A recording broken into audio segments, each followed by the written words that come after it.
fazer nossa oração.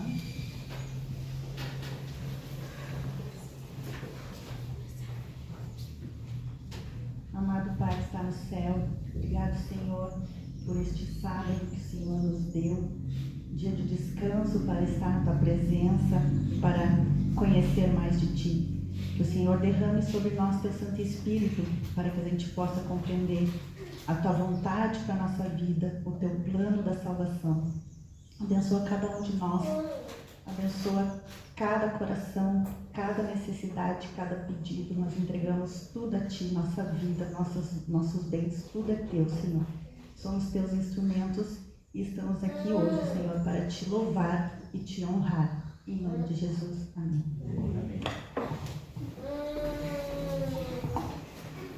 Estou empolgada com o meu sermão.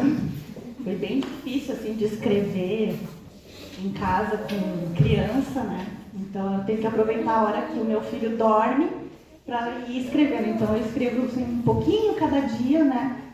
E eu achava que eu não ia conseguir concluir ele para pregar hoje, mas Deus abençoou. E eu tenho certeza que é esse assunto que Ele quer, né? Que até na escola sabatina o nosso professor já introduziu um pouco, falando da guerra espiritual, né? E a minha inspiração foi num livro que eu li, que é A Arte da Guerra para as Irmãs Cristãs.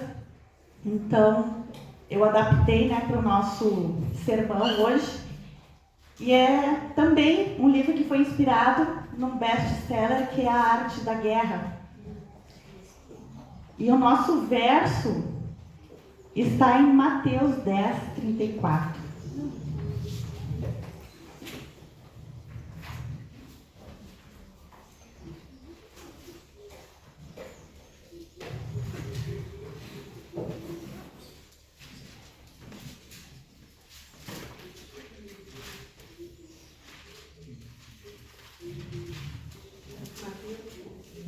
Versículo 34.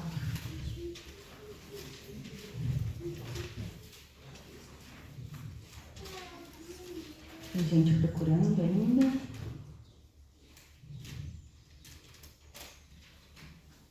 Jesus disse: não pensem que vim trazer paz à terra. Não vim trazer paz, mas espada, pois eu vim para fazer que o homem fique contra seu pai, a filha contra sua mãe, a nora contra sua sogra. Os inimigos do homem serão as da sua própria família. Este livro, A Arte da Guerra, é um livro Bíblia dos estrategistas, usado mais no mundo político e no mundo empresarial. Mas ter em mente que estamos em guerra espiritual nos deixa mais alertas e vigilantes para a realidade que vivemos. Muitos não estão conscientes dessa guerra, que estão, na verdade, em cativeiros de Satanás e querem ser salvos, mas não sabem nem de quê. Tem outros que até tiveram contato com a palavra, mas não se posicionaram ao lado do Mestre. E também tem outros que estão mais perdidos, confusos do que nunca. A batalha espiritual é diária. Nós estamos em lutas contra forças naturais e sobrenaturais. Forças dominadas pelo pecado e pelo governo do príncipe das trevas. Dentre essas forças está a nossa própria natureza carnal, o velho homem, este mundo caído e também os principados e potestades. E Deus nos alerta: o meu povo está sendo destruído porque lhe falta o conhecimento. Oséias 4:6. Conhecer o nosso líder, os nossos inimigos, a ação do inimigo, Satanás, os territórios onde ocorre essa guerra espiritual e revestir-se da armadura de Deus são estratégias que o próprio Deus nos deixou revelado na Bíblia, junto com os seus comandos perfeitos e eficazes para vencer essas batalhas. A quem servimos? O primeiro passo para se preparar para essa guerra é conhecer o nosso líder. Você nasceu neste mundo prisioneiro de Satanás e alguém, um soldado de Cristo, te alertou: olha, este príncipe deste mundo não é o teu rei, não é o teu Deus. Alguém melhor te libertou desse cativeiro. E se você aceitar esse Deus verdadeiro como seu Deus, Ele vai te amar, Ele vai te proteger contra Satanás e ainda vai te levar para o reino dele, para você reinar com Ele. Num governo justo, amoroso, eterno e perfeito. E cadê esses líderes então? Jesus e Satanás. Eles estão na dimensão espiritual. Onde é que eles atuam? Eles atuam na nossa mente e através de nós.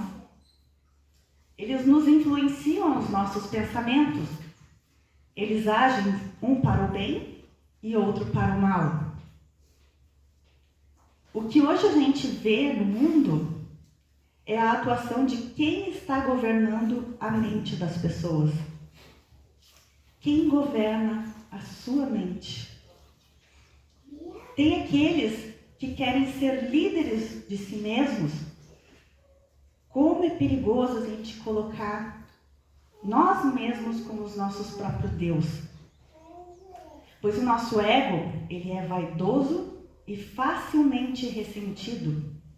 E a tendência é virarmos um tirano e também fantoche nas mãos de Satanás. Nós escolhemos Cristo. Louvado seja Deus por isso. Conhecer o nosso líder nos ajuda a persistir nessa batalha, obedecer às suas ordens e confiar na força do seu poder.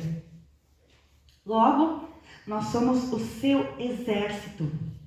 Nós somos estrangeiros aqui neste mundo e a nossa missão é comunicar o resgate para as pessoas, pregar esse evangelho de salvação. E o nosso próprio comandante já tomou a frente. Ele mesmo passou pela batalha no deserto da tentação. Satanás tentou ele de todas as formas e ele venceu. E por isso ele sabe as estratégias para nós vencermos. E ele nos dá essas estratégias para nós também usarmos e vencermos com ele. Paulo nos diz lá em Hebreus 4 que Cristo, a nossa semelhança, foi tentado de todas as formas, porém sem pecado algum. Ele mesmo se colocou na linha de frente da batalha e venceu igualzinho a batalha que nós enfrentamos no dia a dia. E ele então nos repassa as suas estratégias vitoriosas. E Paulo segue dizendo, Hebreus 4, versículo 16, portanto, acheguemo-nos com toda a confiança ao trono da graça, para que recebamos misericórdia e encontremos o poder que nos socorre no momento de necessidade. Somos um exército de Cristo, um exército de ovelhas. Bem intimidador esse exército, não é? E Cristo nos diz em Mateus 10,16, eis que vos envio como ovelhas ao meio de lobos. É preciso muita confiança nesse mestre, né? Para obedecer um conselho assim. Ele também diz, portanto, sede prudentes como as serpentes e simples como as pombas. Se todos aceitassem Jesus como Salvador, não haveria mais guerra. Satanás não teria mais ninguém para usar. Em Tiago 2,19 diz assim, que até os demônios têm medo e creem em Deus e estremecem. Como conhecer Cristo? Ele deixou muitas testemunhas. Nós temos os profetas, os patriarcas, que tiveram contato com o Senhor diretamente. Nós temos as testemunhas oculares que vivenciaram a vida de Cristo. E a Bíblia registrou tudo para nós consultar. A Bíblia é um livro histórico, é um documento. E Jesus pediu em João 5,39: examinai as Escrituras, porque vós cuidais ter nelas a vida eterna, e são elas que de mim testificam. E o atributo da fidelidade de Deus, que se comprova com todos esses testemunhos, nos garante que Ele vai cumprir as suas promessas. Pois as promessas dele se cumpriram no passado, está registrado, e Ele nunca falhou, Ele nunca mentiu e Ele nunca mudou. Cristo já venceu a guerra. O que Cristo precisa é que comuniquemos a vitória do Evangelho para os irmãos em cativeiro, para que eles aceitem esse líder e o seu resgate. E logo nós subiremos nas nuvens e estaremos com Cristo. Enquanto isso, a Bíblia diz: irmãos meus, fortalecei-vos no Senhor e na força do seu poder. Efésios 6:10. O inimigo, ele não quer entregar os seus prisioneiros. Ele não quer aceitar essa derrota. Então, o segundo passo estratégico é conhecer os nossos inimigos. Quais são os nossos inimigos? Primeiro inimigo, os nossos próprios pecados. Colossenses 1:21 diz: antes vocês estavam separados de Deus, e em suas mentes eram inimigos por causa do mau procedimento de vocês. O pecado nos separa de Deus. Segundo inimigo é o mundo. Tiago 4, versículo 4, ensina que a amizade com o mundo é inimizade contra Deus. E qualquer um que deseje ser amigo do mundo se constitui inimigo de Deus. E o nosso terceiro inimigo, Satanás. 1 Pedro 5, versículos 8 e 9, que afirma: sejam sóbrios e vigilantes. O inimigo de vocês, o diabo, anda em derredor, como leão que ruge, procurando alguém para devorar. Quem poderia ser o seu pior inimigo? Talvez você esteja pensando, Satanás, é claro, né? A treva, né? Mas quem tem Satanás como inimigo, tem Deus lutando por você. O pior inimigo que alguém pode ter é Deus. Quem tem Deus como inimigo não tem ninguém por ele. Romanos 8,31 diz: se Deus é por nós, quem será contra nós? Essa guerra espiritual também se materializa nesse mundo. Jesus disse em Mateus 24, versículo 6: e ouvireis de guerras e rumores de guerras. Olhai, não vos assusteis, porque é mister que isso tudo aconteça, mas ainda não é o fim. Essas guerras são resultado das ações do inimigo na mente humana. Pois, como diz em Efésios 6,12, Paulo declara que a luta do cristão não é contra seres humanos, carne e sangue, mas contra um mundo espiritual de forças malignas, como principados, potestades e os príncipes das trevas. Sabemos que o resgate já está garantido e o inimigo não tem poder contra isso. Então, quais são as artimanhas dele para tentar impedir o prisioneiro aceitar esse resgate? Primeira ação do inimigo. O inimigo faz barulho, assim como a gente vê em guerra, de demonstrar poder e força para intimidar. Satanás também usa o medo ou também distração. Satanás quer botar na sua mente que você é um derrotado e não um vencedor. A atuação do inimigo não se dá por sons, mas por ações de tormento espiritual. A verdade é que o poder de Satanás é limitado. Então ele precisa blefar, causar medo e distrair para atacar. Ele engana, machuca, entorpece, sobrecarrega, humilha, oprime, rouba, adoece. Todas essas obras são obras de Satanás e não de Deus. Outra ação do inimigo, ele se aproveita dos nossos pecados e fraquezas. Satanás não tem livre poder para agir. Ele precisa atuar com permissão, adquirida pelo consentimento das suas vítimas. O pecado nos separa de Deus, e separado de Deus, não temos poder algum. Então ficamos mais propensos a pecar e subjugados na culpa e sob os efeitos destrutivos da ausência de Deus e da influência do inimigo. Terceira ação do inimigo. O inimigo é insistente e audacioso. Ele aguarda momentos oportunos. A Bíblia diz isso sobre Satanás em Lucas 4, versículo 13. Tendo terminado todas essas tentações, as tentações de Jesus no deserto, o diabo o deixou até ocasião oportuna. Satanás atua nas brechas para conquistar então a legalidade para agir. E somos nós que abrimos essa legalidade. E nós podemos resistir às tentações? 1 Coríntios 10, 13. Não sobreveio a vocês tentação que não fosse comum aos homens. E Deus é fiel.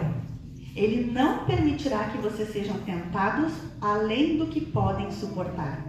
Mas quando forem tentados, Ele lhes providenciará um escape, uma saída. E o diabo fugirá de vós. O diabo foge, mas ele fica à espreita, esperando o tempo oportuno para uma nova investida. A história de José nos mostra os estágios que Satanás usa na tentação. Satanás começa primeiro com uma abordagem direta. Nós vemos na história de José a mulher de Potifar se oferecendo, pedindo para José: deite-se comigo. Então José resistiu.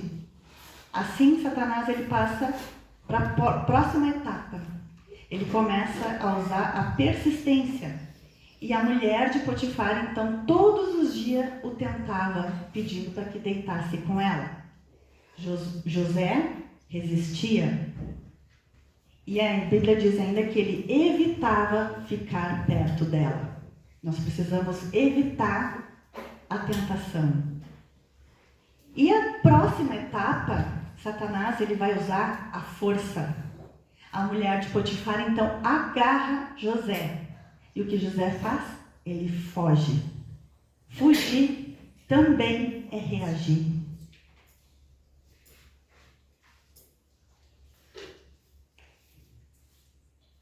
Em Efésios 6,13, Deus diz: por isso, vistam toda a armadura de Deus, para que possam resistir no dia mau e permanecer inabaláveis depois de terem feito tudo. Outra ação do inimigo, ele nos observa por todos os ângulos para armar ciladas. 1 Pedro 5, versículo 8 diz: sejam sóbrios e vigiem. O diabo, o inimigo de vocês, anda ao redor como um leão, rugindo e procurando a quem possa devorar. Efésios 6,11 também diz: revestivos de toda a armadura de Deus, para que possais estar firmes contra as astutas ciladas do diabo. Falando em sobriedade, cristão pode tomar bebida alcoólica? A gente vê, Deus diz: sejam sóbrios, não abram brechas para Satanás agir. Próxima ação do inimigo, ele trabalha também como um agricultor. Em Mateus 13, versículos 36 a 39, os discípulos pedem explicação para Jesus sobre a parábola do joio e do trigo. E aí a gente percebe que Satanás também semeia o seu comércio. Ele vende as suas ideias contra Deus. Versículo 36. Então ele deixou a multidão e foi para casa. Seus discípulos aproximaram-se dele e pediram: explica-nos a parábola do joio no campo. Ele respondeu: aquele que semeou a boa semente é o Filho do Homem. O campo é o mundo, e a boa semente são os filhos do reino. O joio são os filhos do maligno. E o inimigo que o semeia é o diabo. A colheita é o fim desta era e os encarregados da colheita são anjos. Quais são as sementes do inimigo? Divisão, desconfiança, inveja, brigas, discussões, fofocas. Em Atos 13:10, a Bíblia nos diz também que o diabo perverte a verdade. Versículo 10 diz: ó filho do diabo, cheio de todo engano e de toda malícia, inimigo de toda justiça, não cessarás de perturbar os retos caminhos do Senhor? O inimigo também é mentiroso e homicida. João 8,44, falando aos fariseus, Jesus disse: vocês pertencem ao pai de vocês, o diabo, e querem realizar o desejo dele. Ele foi homicida desde o princípio e não se apegou à verdade. Satanás conhece a verdade, mas não se firmou nela, pois não há verdade nele. Quando mente, fala a sua própria língua, pois é mentiroso e pai da mentira. Outra ação do inimigo, ele causa dúvida e desconfiança. Satanás é sedutor, isso nos diz Apocalipse 12. E foi expulso o grande dragão, a antiga serpente que se chama Diabo e Satanás, o sedutor de todo mundo, no sentido de persuasivo. Ele convence através de engano, de simpatia, né? Se reveste de anjo de luz para nos enganar. Outra atuação do inimigo, ataques à família. Por quê? Porque é uma instituição divina e serve de proteção para nós. Satanás busca destruir a intimidade nos casamentos, usando a insatisfação, a comparação e outros fatores que abrem portas para o mal agir. O inimigo ataca com desunião, porque uma casa dividida não subsiste. Como então encontrar consenso dentro do lar? Com a palavra, conhecer a vontade de Deus. Ambos precisam buscar a vontade de Deus. O inimigo também tem atuações sutis. 2 Coríntios 11:14 diz, que Satanás ele se disfarça de anjo de luz. O diabo ele pode infiltrar-se em instituições, em igrejas, ou usando pessoas, camuflando suas ações para que não seja percebido. Outra ação do inimigo, isolamento. Na guerra se chama o cerco. O cerco é uma estratégia militar de isolar o alvo para deixar o oponente sem alimento, sem água e sem contato com outras pessoas. Com isso, ele alcança a rendição, tornando o seu alvo escravo. A Bíblia alerta sobre esse cerco inimigo para os despreparados em Deuteronômio 28, versículo 52. O que acontece com o despreparado?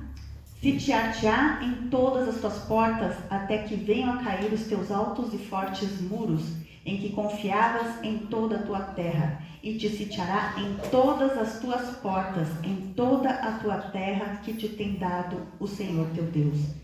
Esse contexto de Deuteronômio é quando o povo estava em desobediência, consequência, o inimigo atacava. Na guerra, aquele que está em vantagem, ataca. Se está em desvantagem, se retira e fica na defensiva. Montar o cerco é atitude para ganhar vantagem, para atacar. E o diabo anda ao redor como um leão. A vantagem de Satanás é a desobediência. Na desobediência, a pessoa se afasta de Deus e então ela fica vulnerável. E aqueles que estão na obediência, Deus tem promessa. Deuteronômio 20, versículos 1 a 4. Quando saíres a peleja contra teus inimigos, e vires cavalos e carros, e povo maior em número do que tu, barulho, medo, deles não terás temor, pois o Senhor teu Deus, que te tirou da terra do Egito, está contigo. E no versículo 4 diz: pois o Senhor vosso Deus é o que vai convosco a pelejar contra os vossos inimigos para salvar-vos. O próprio Deus peleja por nós. Nós precisamos criar uma muralha. Neste mundo hostil, necessário construir uma muralha de proteção contra o inimigo, porque sem muralha, nem cerco Satanás precisa. E Deus é o nosso refúgio, nossa fortaleza, nossa muralha. Zacarias 2,5 diz: pois eu serei uma muralha de fogo ao redor dela, diz o Senhor. Eu mesmo serei no meio dela a sua glória. O inimigo não pode sustentar o cerco em torno de uma fortaleza. Tiago 4,7 diz: sujeitai-vos, pois, a Deus, resisti ao diabo e ele fugirá de vós. Deus nos tira das armadilhas de Satanás. Nós devemos clamar a Deus, assim como o salmista fez em Salmo 31, versículo 4. Tira-me da armadilha que me prepararam, pois tu és o meu refúgio. Então Satanás ele fica procurando brechas para invadir o nosso território, a nossa mente. Como é uma muralha sem brecha? É uma muralha cheia de sentinelas vigilantes. Quais são então as nossas sentinelas? A oração, o estudo da palavra, a fé, jejum e comunhão na igreja. Com esses sentinelas, o inimigo não consegue atacar, ele fica do lado de fora. Com uma muralha sem brecha, então, o inimigo vai fazer o quê? Ele vai tentar te chamar para fora do muro. Logo, cuidado com as suas fronteiras. Da mente para fora está tudo que os nossos olhos veem. O inimigo trabalha na fronteira, então, como? Com cobiça, suborno e distração. Os desejos da carne. Para que então você se retire desse muro de proteção e desprotegido venha cair em pecado. Gálatas 5, versículos 16 e 17. Por isso digo, vivam pelo Espírito, e de modo nenhum satisfarão os desejos da carne. Pois a carne deseja o que é contrário ao Espírito, e o Espírito o que é contrário à carne. Eles estão em conflito um com o outro, de modo que vocês não fazem o que desejam. Outra tática de guerra é infiltrar espiões. São pessoas disfarçadas de amigos. Satanás, que também se disfarça em anjo de luz, infiltra falsas doutrinas na nossa mente para abalar a nossa fé. A Bíblia diz que, se possível, enganaria até os eleitos. 1 Timóteo 4, versículos 1 e 2 diz assim: mas o Espírito expressamente diz que nos últimos tempos apostarão alguns da fé, dando ouvidos a espíritos enganadores e a doutrinas de demônios, pela hipocrisia de homens que falam mentiras, tendo cauterizada a sua própria consciência. Cuidado, então, com o que você assiste, com o que você lê, com o que você ouve, com o que você come, com o que você experimenta, com o que você vivencia. É aí que Satanás coloca os infiltrados. E na igreja, ele também tem seus infiltrados. Cristo nos disse: o joio e o trigo precisam andar juntos até o dia da colheita. Outra técnica do inimigo é espalhar cadáveres em putrefação. Isso é tática de guerra. Por quê? Porque causam doenças. Conviver com mortos espirituais nos contamina. Com quem você anda? 1 João 2,15 nos diz: não amem o mundo, nem o que nele há. Se alguém amar o mundo, o amor do Pai não está nele. Efésios 4, versículos 17 a 19. Assim eu lhes digo e no Senhor insisto que não vivam mais como os gentios, que vivem na futilidade dos seus pensamentos. Eles estão obscurecidos no entendimento e separados da vida de Deus por causa da ignorância em que estão, devido ao endurecimento dos seus corações. Tendo perdido toda a sensibilidade, eles se entregaram à depravação, cometendo com avidez toda espécie de impurezas. Provérbios 4,14 diz: não imite a conduta dos perversos, nem siga pelos caminhos dos maus. Nós somos tropas de Deus, tropas eleitas. Logo, segundo Timóteo 2,4 diz: ninguém que milita se embaraça, se prenda com negócios desta vida, a fim de agradar aquele que o alistou para a guerra. Satanás também usa a culpa. O inimigo nos acusa para crermos que estamos perdidos, para abalar a nossa fé na graça. O caminho da graça, nós aprendemos na Bíblia e principalmente com o exemplo do tabernáculo, é que a graça é o perdão através do Cordeiro, mais arrependimento, mais conversão. Então, pela fé, nós nos libertamos da culpa, pois cremos na promessa de Cristo que nossos pecados são perdoados e apagados. Já a culpa é falta de fé na graça, no sacrifício de Cristo. E então a pessoa, ela permanece na velha criatura. Hebreus 9, versículo 14 diz: quanto mais então o sangue de Cristo, que pelo Espírito eterno se ofereceu de forma imaculada a Deus, purificará a nossa consciência de atos que levam à morte, de modo que sirvamos ao Deus vivo. 1 João 1, versículo 7 a 9 diz: se porém andamos na luz, como Ele está na luz, temos comunhão uns com os outros, e o sangue de Jesus, seu Filho, nos purifica de todo pecado. Se afirmamos que estamos sem pecado, enganamo-nos a nós mesmos e a verdade não está em nós.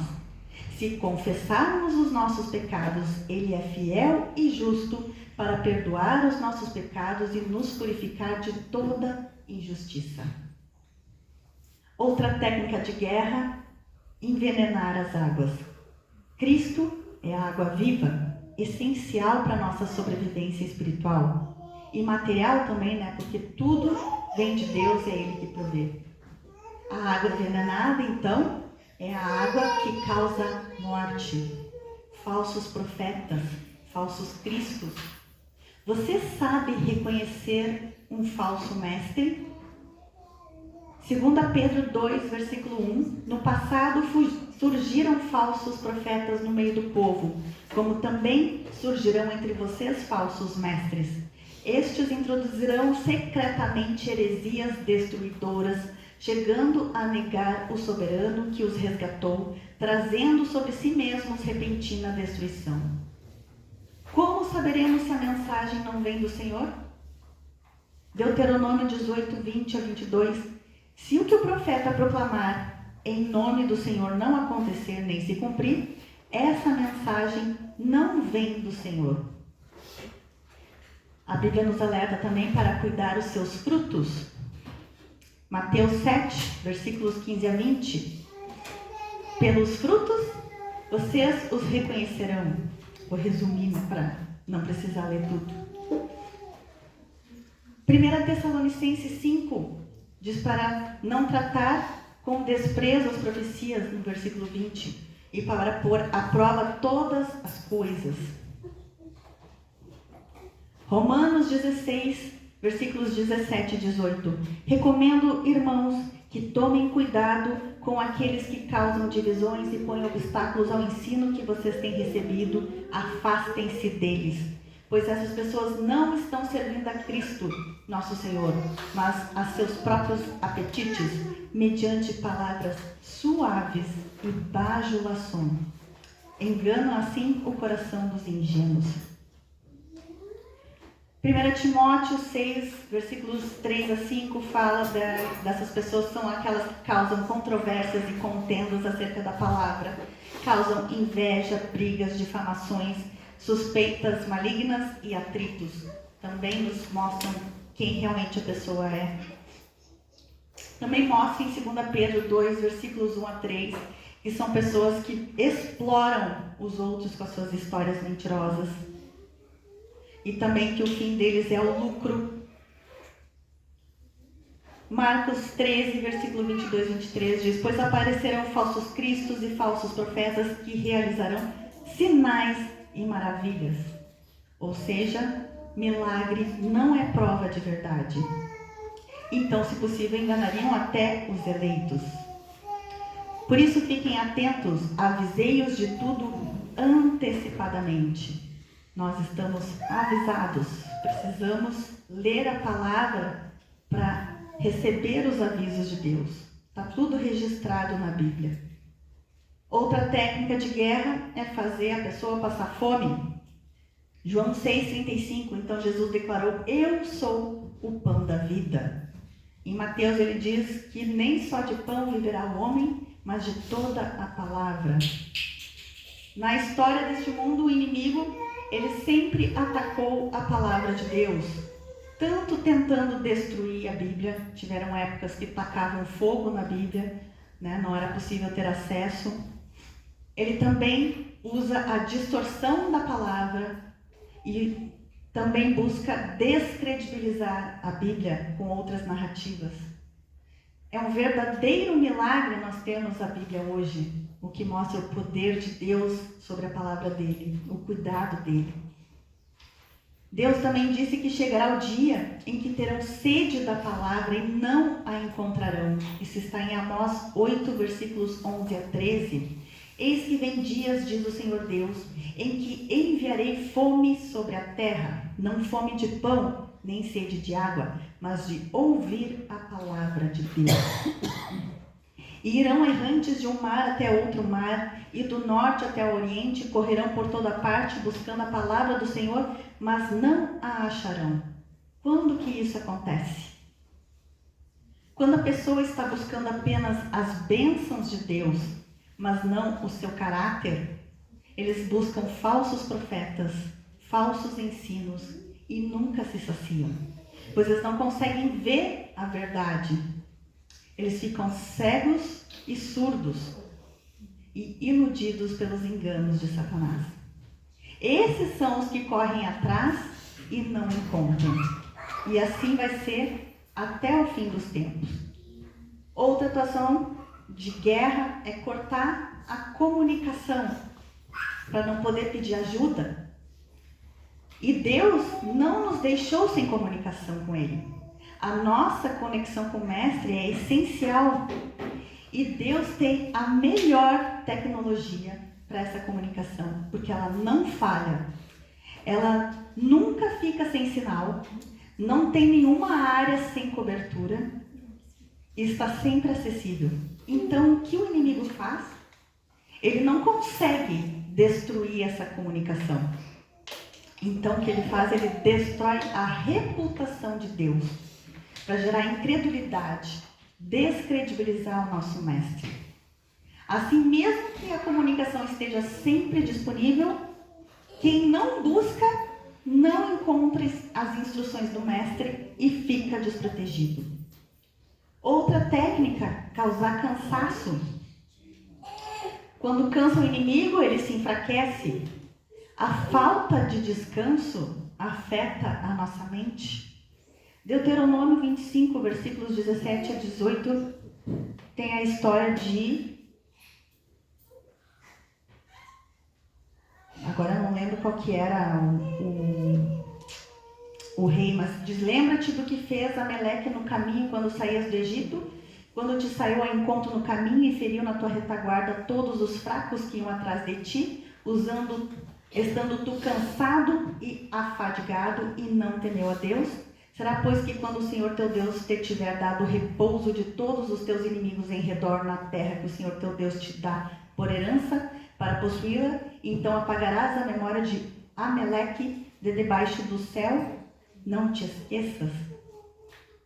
A Bíblia diz que Cristo é o nosso descanso. Efésios 2, versículos 13 e 14. Mas agora em Cristo Jesus, vós que antes estáveis longe, já pelo sangue de Cristo chegaste perto, porque Ele é a nossa paz, o qual de ambos os povos fez um.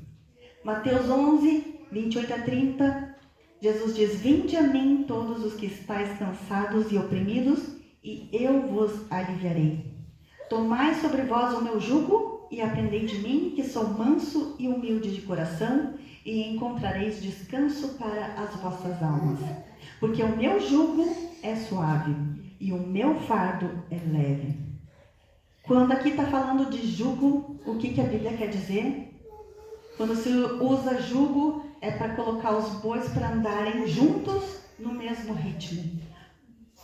Tomar o jugo de Cristo é andar junto com Cristo. A Bíblia também nos diz que há tempo para tudo, inclusive tempo para descanso.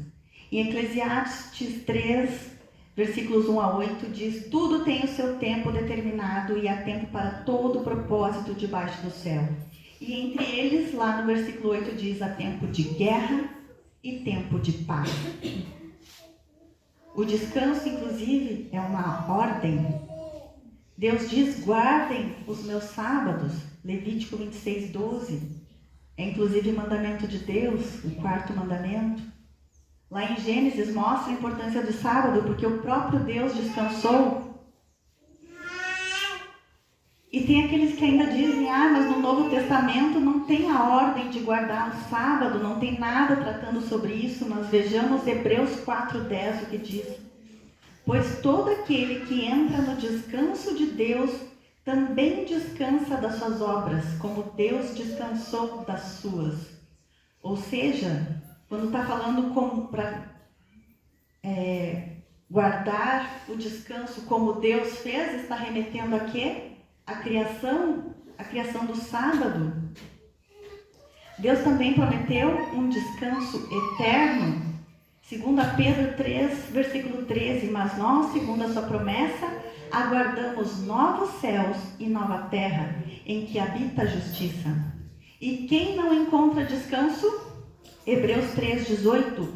E a quem jurou que não entrariam no seu repouso, senão os que foram desobedientes? E a morte, a Bíblia também trata como um descanso. Apocalipse 14, versículo 13. E ouvi uma voz do céu que me dizia: escreve, bem-aventurados os mortos, que desde agora morrem no Senhor. Sim, diz o Espírito, para que descansem dos seus trabalhos e as suas obras os seguem. Agora, quais são os territórios dessa guerra espiritual? O território do inimigo é este mundo.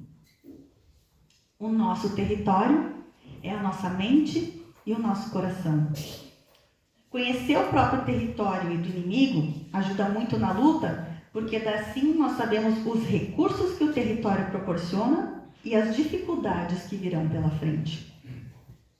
Nós estamos no território do inimigo, mas isso é só por um prazo, porque Cristo já venceu e o prazo de Satanás está acabando.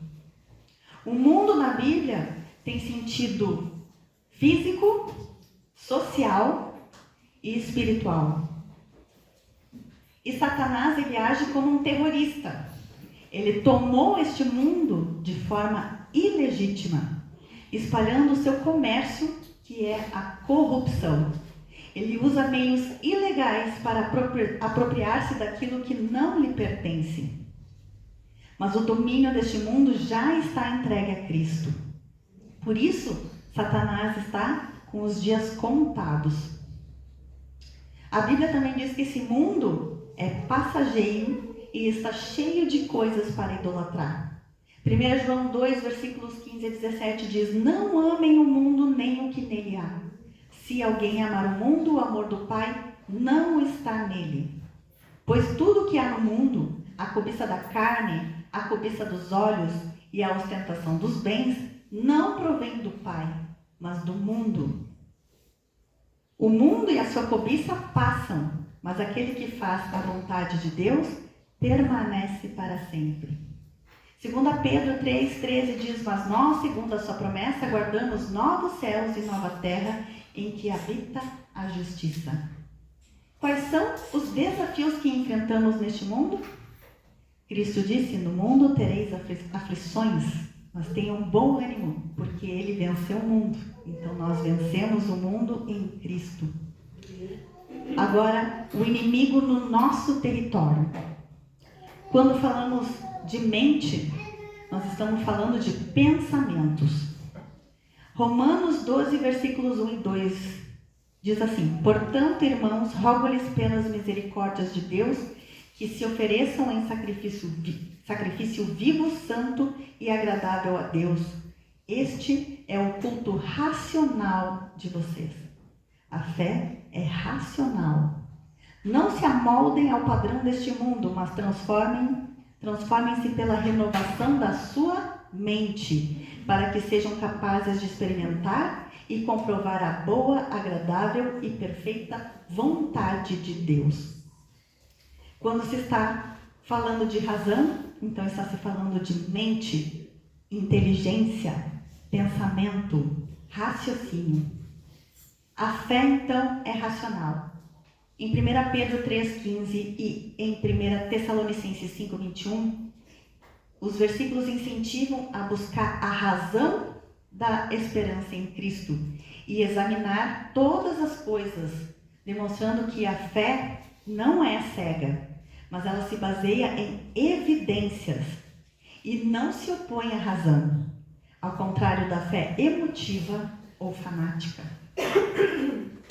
Uma mente corrompida é uma mente cheia de pensamentos mentirosos. Satanás, pai da mentira, faz seus bombardeios de informações falsas. Ele usa cultura, música, livros, mídia, arte, educação, economia, política, filosofia e etc. Tudo isso para destruir a nossa identidade. O que ele mais quer é que não acreditemos que existe um Deus. Quando ele não consegue isso, ele descredibiliza o nosso Deus, ele distorce o caráter de Deus. Gálatas 1, versículo 3 a 9, o apóstolo Paulo expressa seu espanto pela rápida mudança dos fiéis para outro evangelho. No versículo 7 diz: há alguns que vos inquietam e querem transformar o evangelho de Cristo, mas ainda que nós mesmos ou um anjo dos céus vos anuncie outro evangelho além do que já vos tenho anunciado, seja anátema. Filipenses 4, versículos 7 a 8 fala sobre guardar a mente. A paz de Deus que transcende a compreensão humana, guardando o coração e a mente, e instrui a buscar pensamentos que são verdadeiros, nobres, justos, puros, amáveis, de boa fama, virtuosos e dignos de louvor. Isso tudo mantém a nossa mente protegida.